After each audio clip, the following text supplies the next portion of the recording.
Hello, I'm Scott Carrier. I'm current chairman of the board of directors here at Mount Vernon Towers. We wanted to get together today to explain to you the annual budget and the changes to the bylaws that are to take place. We would normally do this meeting prior to the annual meeting so that people could ask questions and we could go into more detail. Today, we just want to go through a short presentation that is not a professional presentation, and we are just trying to get some information, answer a few questions on what is included with the package. As you receive the package, this is the cover letter which explains the procedures which we will have for the annual meeting, and you'll be receiving more information on that regarding how you can connect. Included with the package was the budget that will be the same budget that we had in 2021. So the budget for 21 is the same as 2020. So there are no change in the budget and there is no increase in the monthly fees. When you look at the budget that was presented, the first column is the budget that would apply to 20 and apply to 2021. The second column is the anticipated final expenses for the year 2020. This is a projected amount that is to be spent. It will be updated when we get in the final results, and you will have in your sent to you sometime in April the details on what the exact expenses for 2020 were. With the fact that COVID has been such a problem for us this year, we do not know what 2021 has to hold, so we will use the 2020 budget as our guide. Also included with the package is the anticipated expenses that we have for the next 5 years. And you'll see that we have items that we know we need to work on, or items need to be updated, and that is in your budget package.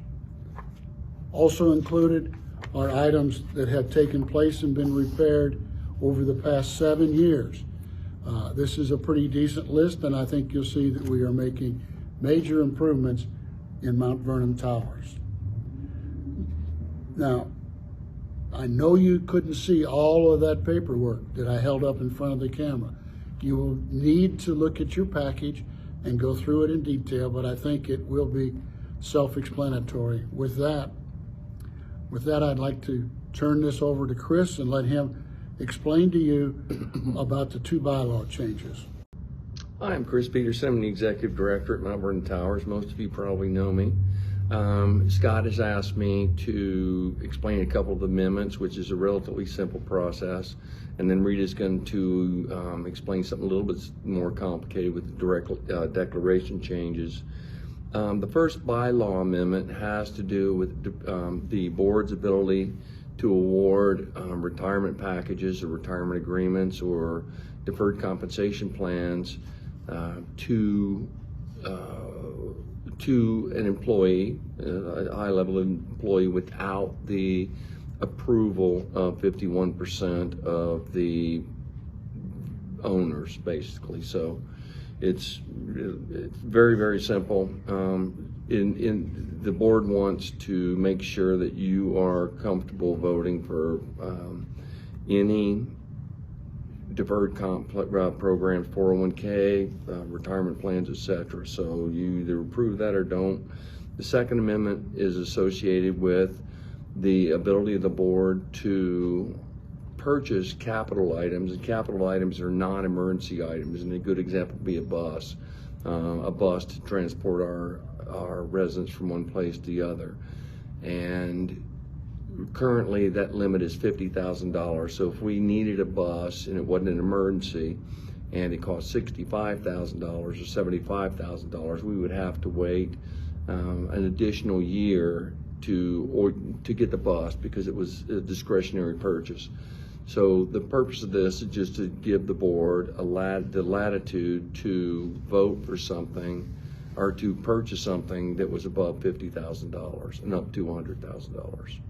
And Rita's going to explain the declarations change suggested. My name is Rita Malone, and I'm the Assistant Executive Director. Currently, our declarations state that in the event that an owner or resident causes damage to their own unit or any other unit, we can only assess each unit up to $1,000 to recoup our $10,000 deductible.